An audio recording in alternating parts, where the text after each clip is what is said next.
and welcome back to Football League World TV. It's the start of another week, which means it's time for the Weekend Review Show. I'm your host, George Dagless, and joining me this morning are Marcus Ally and Billy Mulley. Marcus, how are you? Yeah, really well, thanks, George. Not the best weekend from where my own sympathies lie in the EFL, but still some huge results with so much left to play for. So glad to be on reviewing it all. Good stuff. Billy, how was your weekend? Yeah, all good. Another manic game week, as Marcus alludes to there, and as he also says, not the best of game weeks for my team either. Yeah, unfortunately for you, Billy, we are going to be talking about Luton's result. Later on in the show, Marcus, you have managed to dodge that particular bullet. We won't be mentioning Charlton apart from just now on the show. People, wherever you're watching from, do get in touch with us. We're across Facebook, YouTube and Twitter. We are live for the next 20 or so minutes. Let us know if you were at a game at the weekend. What did you make of the result for your respective team? Let's get going. And as ever, we start with the Championship.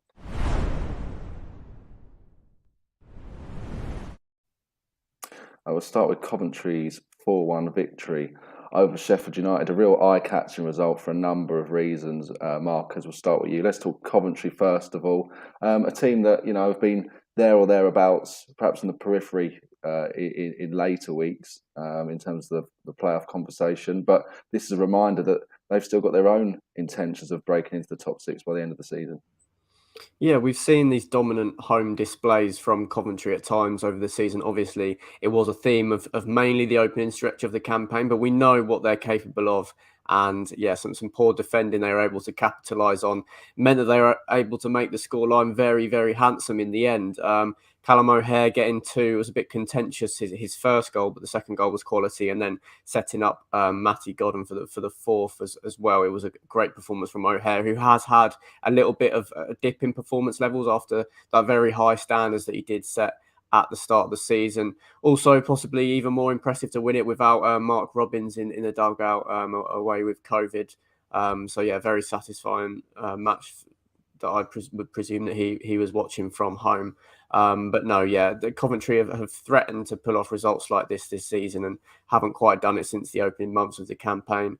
Callum O'Hare scored just 3 goals this season. He scored in 2, including 2 against the Blades from a total of 7.62 expected goals. So it'll be a relief for him to get a couple under his belt, and he'll be hoping that can build some confidence and he can keep getting in goal scoring positions for the rest of the season. But yeah, what a season it's been from the Sky Blues, and they'll be looking to finish strongly. Real injection for Coventry's playoff push, gets them back within 3 points of the top 6. Billy, as for Sheffield United, obviously beat Middlesbrough 4-1 early last week. Now they've been on the end of the same scoreline. I'd imagine Paul Heckingbottom perhaps came into the dressing room at full time and was rather scratching his head after that result. 100%, and I think there's no real consistency within any of the top 6 competitors at the moment.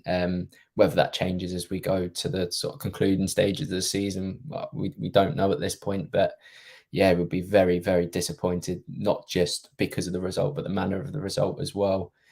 Coventry have been a little bit, they haven't been as clinical as they should have been in recent weeks. And it seems that played a big part in changing their fortunes. And yeah, one of the worst defensive displays, I think Paul Heckingbottom said he's seen in a very long time in football.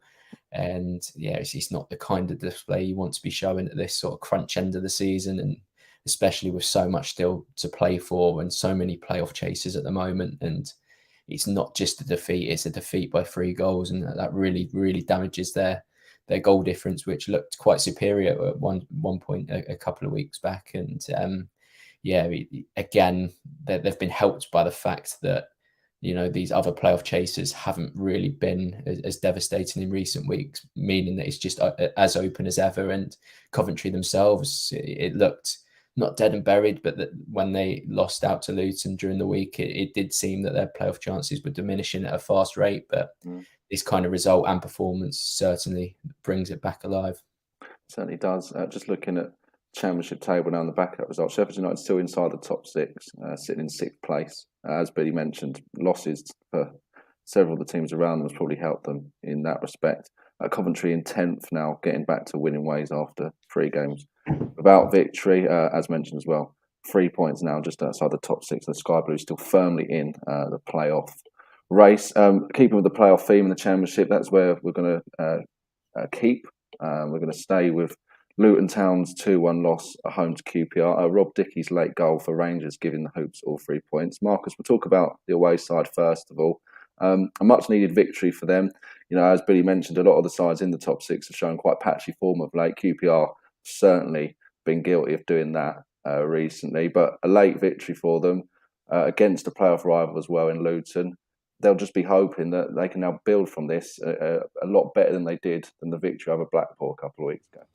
Yeah, definitely. They'll be looking to change that momentum. It was just 1 win in 8 going into the match at Kenilworth Road. Chris Willock was on the bench as well, didn't come on till the closing exchanges. So a huge result for confidence and, changing that mindset for QPR. 2 set pieces, but it was a strong performance. They did edge it, I think. And Mark Warburton will be delighted with the result, because it did look like the way they were trending that they could potentially slip towards mid-table, like we've seen the likes of West Brom do in the last few months. I know a hugely positive performance, a third mistake in as many games from David Marshall, but they were able to recover from that. I'm sure they'll be counting down the days until Seny Dieng is ready to return to the side, and it kind of explains why Marshall was out of favour at Derby at the start of the season, with Keller Roos and Ryan Alsop being preferred to him at Pride Park. But an impressive recovery. Andre Gray has pretty much it's almost like a solo goal, with him fouled for the penalty and then sticking it away himself to level proceedings. So a really impressive late rally from QPR, and one, as you say, they'll be hoping to build on. They haven't been able to put in the performances that we've seen at the Kyle Prince Foundation Stadium on the road as much this season, and that just really coming into their own in the closing exchanges of the match should definitely build confidence. And good to see Rob Dickey back in the goals as he was early in the season. Certainly started the season very well, didn't he, Rob Dickey? Billy Mulley, let's talk your team, Luton Town. Unfortunately, a loss at home to QPR. How do you gauge that result? It's very, very disappointing. I think the man of defeat, I think that the fact that QPR had been on such a poor form, and I think that really showed in their performance, and that they still managed to secure all 3 points. It's very disappointing. A very good first half from Luton, deservedly taking the lead, and even in the second half showed glimpses of promise. But ultimately, it's 2 mistakes that have led to 2 goals. And when we come into the crunch end of the season, that's always going to be very telling. That's always going to make a huge impact. And against a side QPR that have countlessly got wins over Luton, I think that's, since we've returned, it's five losses and a draw. Just proving to be a bogey side. And the frustrating fact is that QPR came into this in such poor form, and they looked very, very shaky in the opening stages. And whilst Luton did capitalise on that with an opening goal, didn't really take it to them after that, which I think that's probably the most disappointing element. Especially Cal Naismith coming back into the side as well, big part as to why Luton have been doing so well this season, but almost needlessly giving away a penalty. Really kick-started QPR's comeback. But it was one of those that left the ground scratching my head as to how Luton managed to lose that game. Certainly a good win for QPR, though, especially when you consider no one above them in the table at the start of the weekend won their respective games. Only Middlesbrough could get draws. QPR now up to 4th in the Championship League standings. Luton just outside the top 6, sitting in 7th. One final game to talk about in the Championship, that's Blackburn's 1-0 loss at home to Bristol City. Marcus, let's talk about Blackburn first of all. Bradley Dack came on, obviously great to see him, but didn't quite get the fairy tale ending of his latest rehab period with a penalty that he couldn't convert. And then obviously Bristol City getting a late goal to take all 3 points. Another frustrating result, though, in general for Rovers. And another side, as we seem to keep mentioning this morning, that's just really inconsistent and out of form at the moment in the top 6 race. Yeah, I think it was a result that really summed up their luck, to be honest. The encroachment on the penalty of Bradley Dack is quite ridiculous when you see the freeze frame of Tim Closer pretty much directly behind him as he takes the spot kick. Although you could say justice was done because it did seem like a very soft penalty. But looking at the performance as a whole, I do think it was positive for Blackburn. They got in plenty of dangerous areas, did create chances, but it was the decision making in the final third. It was clear that they're lacking confidence because they did seem to panic a bit when they were opening them up. There was a few times where Rida Kadra had the chance to try and pick someone out with Sam Gallagher peeling off inside the area, went for a shot or a cross when it was maybe the wrong decision. And then, they get a sucker punch from a sliced sort of shot from Williams and volleyed in brilliantly by Andreas Weimann. So, a really disappointing result. And the way that the manner of the defeat almost makes it harder to take with Dak. The romanticism that would have been around him scoring that winning penalty. It's a tough one to take for Tony Mowbray. I think maybe in a few weeks, they've got Derby and Reading coming up this week, Derby midweek and then Reading at the weekend. So a huge opportunity to pick up some points to get back on track. And if they are able to, I think they will look back at what was a disappointing result, but a performance that showed the right signs. If they are able to create as many chances against the Royals and the Rams, then they'll be finding the net, I'm sure.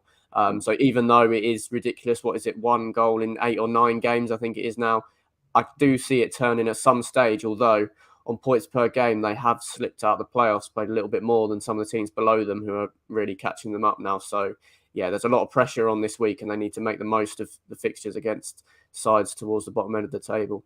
Certainly do. Billy, as for Bristol City, we should touch on them. They've snapped out their losing streak. Andy Weimann with the late goal. I think we're probably all in agreement that they're not going to be in the playoffs this season and the Championship. They're not going to be going down either. I guess for Nigel Pearson and his team, it's all about trying to build momentum for next season, and a result like this will help that.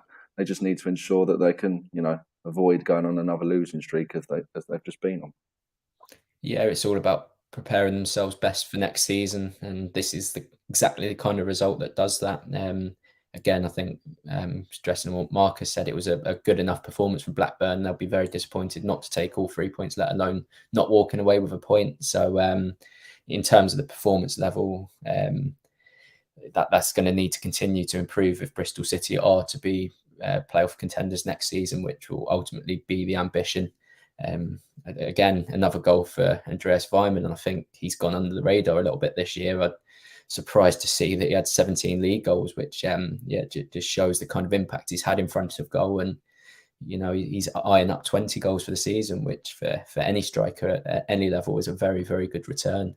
And of course, this summer could be massive. They've got 3 very, very good young players in Noah Masengo, Alex Scott.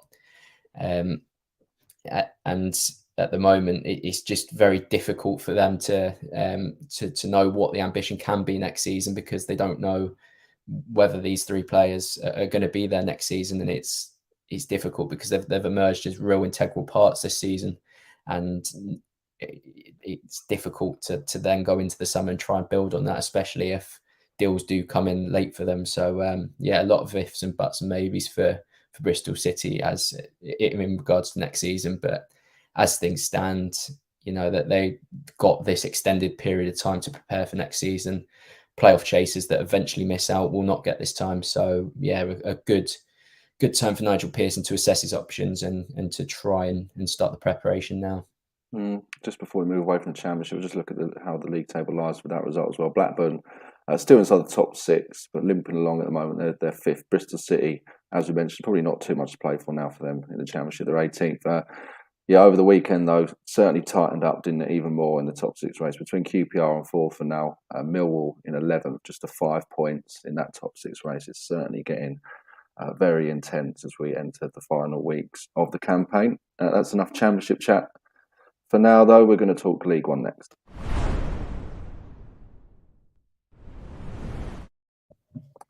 Probably only one place to start, really, in League One. That's Sheffield Wednesday's massive 6-0 victory over Cambridge United. Marcus, the Owls will be very buoyant after that result, won't they? Definitely, it was good to see Saido Berahino back amongst the goals. It's been a tricky season for him of what's been a very tricky sort of 5+ years for the Burundi international. So to see him get a hat-trick in front of jubilant home crowd is very good. It was classic Barry Bannon for the second goal, an absolute screamer, just demonstrating his class above League One level again. And it was just a perfect response, really, from Darren Moore's Owls after a disappointing 3-1 loss that kind of halted their momentum a bit last weekend at Lincoln City. To respond in this manner with a 6-0 win against Cambridge is superb.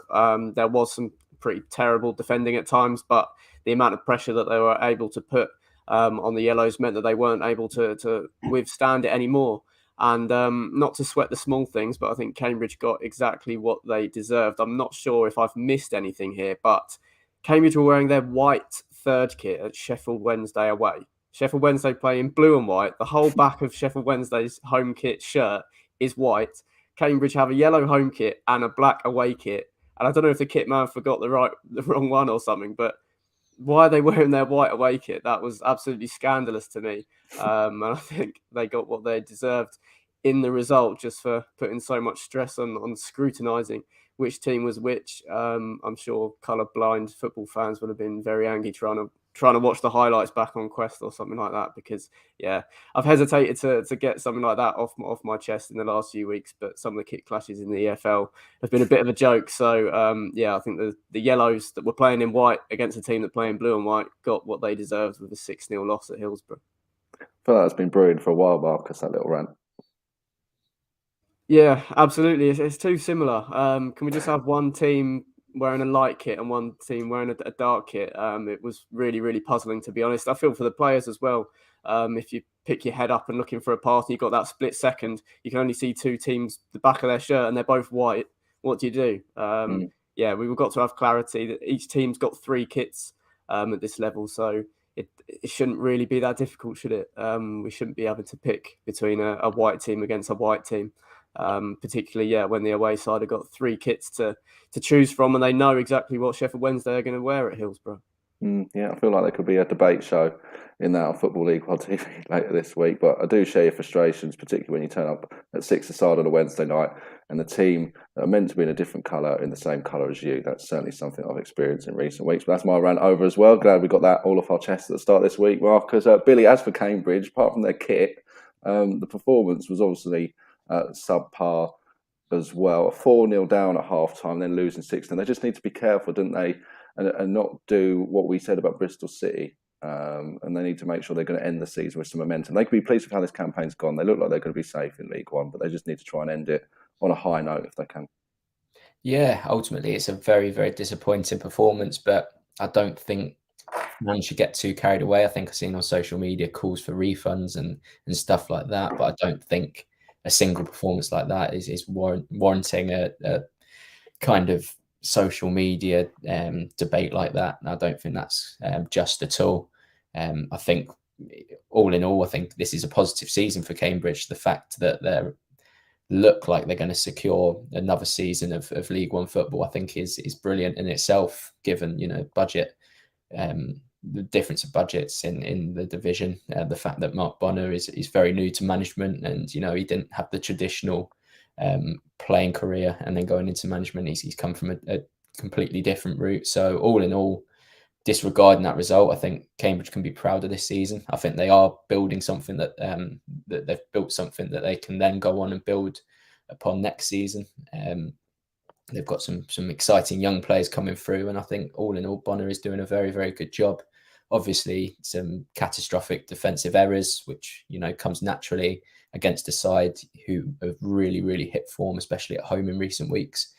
But yeah, it's nothing to really. It's just one of those games. Every team's going to have those kind of games. It's just how they bounce back and how they leave this season, because that could be quite telling of what next season could have in store for Cambridge.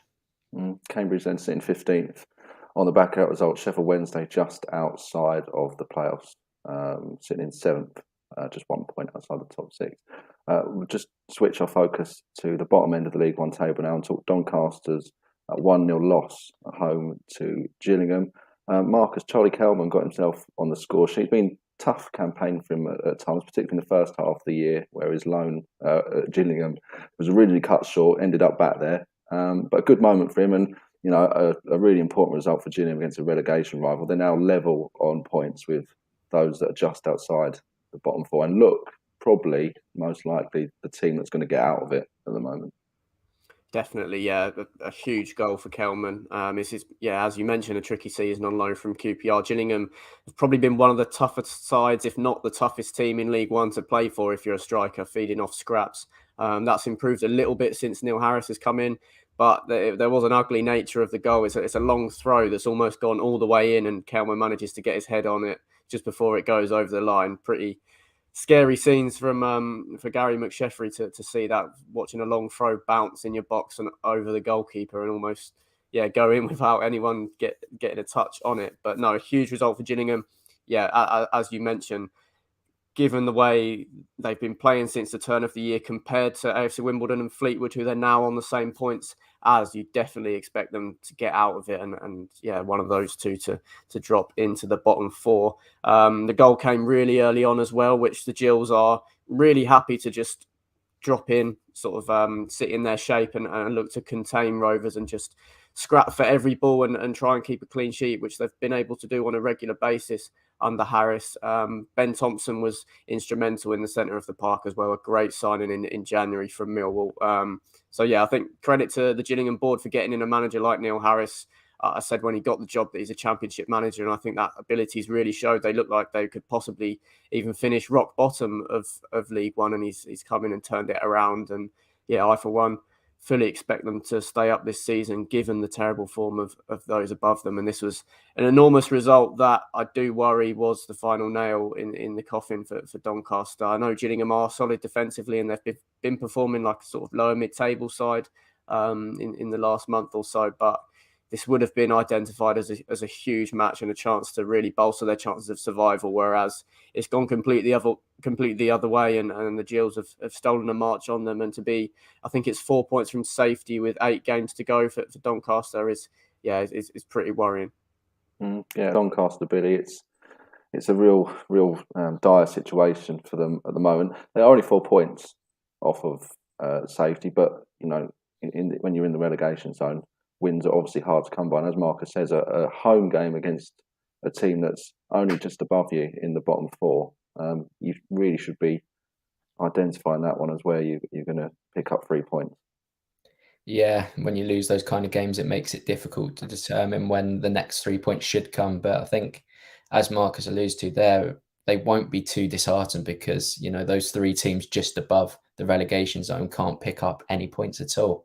And whilst that continues to happen, Doncaster, feeding off scraps and securing victories in the way they do, they've picked up some good points against some good teams this season, just out of the blue. And whilst that continues to happen, then they'll be happy enough, because it just does seem like those 3 teams, Shrewsbury, Fleetwood and Wimbledon, they just can't pick up any points at the moment. And it's whilst it's disappointing losing out the way you do, you've always got that one eye, as much as you don't really want to watch what other teams are doing, you always have that one eye on how the other teams around you are doing. And whilst that keeps on happening, they'll be not content, but it will give them some positivity. I think one thing with Doncaster, I think I've said it all season, inexperience of management and experience of players, that could prove to be sort of the pivotal point. I think that's the same with Wimbledon as well. So a lot still left to be determined in this League One relegation fight, but ultimately they won't be too disappointed knowing that it's still just 4 points, and it has been for a while. Certainly still remaining tight down there at the bottom of League One. Doncaster sitting in 23rd on the back of that 1-0 defeat at home to Gillingham. The Gills in 21st place, but now level on points with Wimbledon and Fleetwood, who are just outside the relegation zone. Big game as well coming up at the weekend. Doncaster playing Fleetwood, another important match for both sides. That's enough League One talk for this week on the Week in Review show. Up next, it's time to focus on League Two.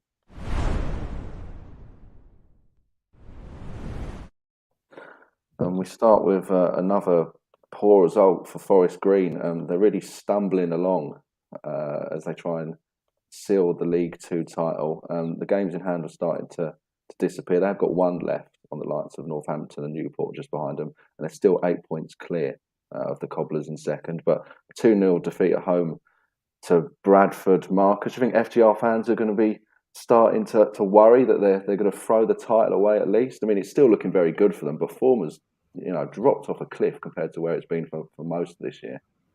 I think that would be more a case of just some natural pessimism coming into play, just in sort of uncharted territory for Forest Green in League Two. So the doubters will probably be coming in a little bit, but I'm not concerned at all, to be honest. I think they'll definitely still go on to claim the league title. They lose this one 2-0. They've created 2.45 expected goals. Bradford's goals are a deflected effort from the edge of the box and a counter-attack after a corner where the Forest Green goalkeeper's up late in the second half. So I think you can put that one down to just a little bit of misfortune. Of course, there was a sending off in the second half as well that went against them. I'm not concerned at all. Obviously, the nerves will definitely be creeping in. I think Rob Edwards has got a role to play just to be reminding the players of how well they've performed this season and, just how a class above they have been every other team in League Two. So I think this was a little bit of a freak result. I know it becomes on a poor run for Forest Green, but when you look at the incidents in the match in isolation, I think they have got a little bit unfortunate, and I can see them turning it around in the coming weeks to create the amount of chances that they did. And not find the net was quite a rare occasion given how good they've been in front of goal this season. I think if they can provide those opportunities to the likes of Matt and Stevens in the coming weeks, they'll be absolutely fine. I think, if any team had got to this stage in League Two and had only lost 5 league games all year, they'd obviously be quite happy. It's just the fact that 3 of those losses have come in the last 5 matches that's drawn a little bit of attention to where things are for FGR at the moment, but still looking good for them overall. As for Bradford, Billy, their first win under Mark Hughes snaps a losing streak for them. Similar to the likes of Bristol City that we mentioned earlier on the show. Again, they're a team that not going up, not going down, but a club that size needs to be building momentum to put together a proper playoff push, and that's what Mark Hughes will be trying to get going now in the final weeks of this season. That's exactly it. As you say, it take miraculous form to get into the playoff positions, and the relegation's not even an option. So they do seem confined to this. Sometimes people say that this stage of the season doesn't really matter for these mid-table teams, but they're getting their preparation in for next season now, before majority of teams as well, and the fact that it's a new management as well. He'll be continuing to assess his options in terms of the summer market. I think it's quite a good time for Bradford to, whilst they would like to be involved in the playoff push, it also puts so much focus onto next season, and whether that mounts into too much pressure remains to be seen. But I think it can only be a good thing for Mark Hughes and his Bradford side. It was great to see Dion Pereira back. He's been 2 loan spells that he's been on so far. His first one with Yeovil was cut short because he was injured pretty much within the first week, and the same thing happened at Bradford. So now that he's back and in the starting lineup, it'd be interesting to see how he gets on. Played a really good part in the first half, centred to quite a lot of good things that Bradford were doing going forward. And ultimately it's a very, very good 3 points against a Forest Green side who, yes, their form has dipped, but performance levels haven't really dipped massively. So to go to a place like Forest Green and win all 3 points is always going to be very good and something obviously to build upon. Certainly is for the Bantams. So one final game to talk about in League Two before we leave you on the Weekend Review show this morning. That's Tranmere's 3-2 victory over Mansfield Town. Mansfield had looked as though they were going to take a point away from Prenton Park, but then an even later goal for Tranmere in 90+5 sealed all 3 points for the Super White Army. Marcus, let's come to you first of all. Just shows you how tight it is in the League Two promotion race at the moment. Tranmere were, out of form and potentially threatening to drop, away from the top 7, and now they find themselves in 4th and within a win of moving into the top 3 and taking 2nd place as well. Yeah, some similarities between the QPR win at Luton and Tranmere. Of course, late goals and 2 sides that were slipping away and have arrested that slide with an impressive result, ending Mansfield's 14-game unbeaten run in the process as well. So a huge result. Peter Clark getting the opener at 40 years old. He continues to defy what we'd expect of a player of his age. Could even be playing League One football next season. So yeah, an outstanding result for Tranmere. I thought Mansfield was still showed why they are where they are in the league. I know they've slipped to ninth, but of course still only 4 points off of second place with games in hand. Good to see Matthew Longstaff continuing his goal scoring form, 3-3 from midfield. But no, this was an enormous result for Tranmere because they have been so reliant on that defensive process this season. Now that seems to have gone awry a little bit. But of course, able to score 3 goals at home to get themselves a win will build plenty of confidence. And yeah, Mickey Mellon will be feeling like they're at the best point they probably have been all season in terms of in front of goal. Elliot Nevitt with a very important brace. I had a look into his history a little bit. He's 25 years old, signed in the summer from Warrington Rylands, who had just been promoted from the North West Counties League. So not even very high up in non-league, and he's come into League Two. He's got 5 goals in 30 appearances, of course, 2 coming on Friday evening, but that brace should give him a lot of confidence that, he does belong to be where he is. It is a bit of a project signing someone to give them such a huge step up in level, but yeah, alongside Kane Hemmings is a great person to learn from with the experience that he's got in the EFL, so potentially an impressive front two that can contribute for Tranmere. As after this result, they will have their eyes back on chasing automatic promotion rather than staying inside the playoff places. But of course, it is so unbelievably tight in League Two. They could be fearing for their place in the top 7 come the final few weeks of the season. It's going to change around a lot, I'm sure. Yeah, certainly plenty of drama ahead. Billy, as for Mansfield, as Marcus mentions as well, their unbelievable unbeaten run has finally come to an end. It's all about getting back straight on the horse and getting back to victories, isn't it? And at the moment, the promotion race, at least winning one of those promotion spots, is still firmly in their hands. They've got up to 3 games in hand on a fair amount of the sides above them. And, they're just a handful of points, aren't they, outside the top 3, just the 3 points, in fact. So, yeah, a negative result for them, but it's still, plenty to play for the Stags. Yeah, 14 games unbeaten have completely transformed their chances of what they were expecting this season. It seemed like a season that was going into, sort of mid-table mediocrity, but now they are pretty much there or thereabouts. It's a big test of character whether they can come back from this. So, of course, scoring in the 90th minute to score a seeming goal to draw the game and then conceding again. That's going to take a big hit on their mentality. But if they can get back to winning ways straight away and eliminate the possibility of going on a bad run of form, then that's all they can do. And that will be a really, really appropriate and really strong way to go about this season. That, of course, we've said all season, they've got the manager, they've got the players, they've got all the sort of ingredients to go on to succeed this season. It's just about ensuring that they have the mentality within the squad after, very, very disappointing to concede when they did in the 95th minute against the team. As Marcus said, there are so many similarities to that Luton game. Conceding late on to a side that was slipping away, it would seem. But yeah, it'd be a big, big test of Mansfield's character. As you say, it's about capitalising on those games in hand, and there's a lot of reasons still to be happy with what's going on at Mansfield this season. And yeah, it's as I say, it's just all about how they respond. Certainly is. So that result leaves Mansfield in 9th in the 4th tier. As for Tranmere, they're in 4th. But yeah, at the moment, the positions are kind of academic in the League Two. Promotion and playoff race, it is incredibly tight down there in the race for promotion to League One.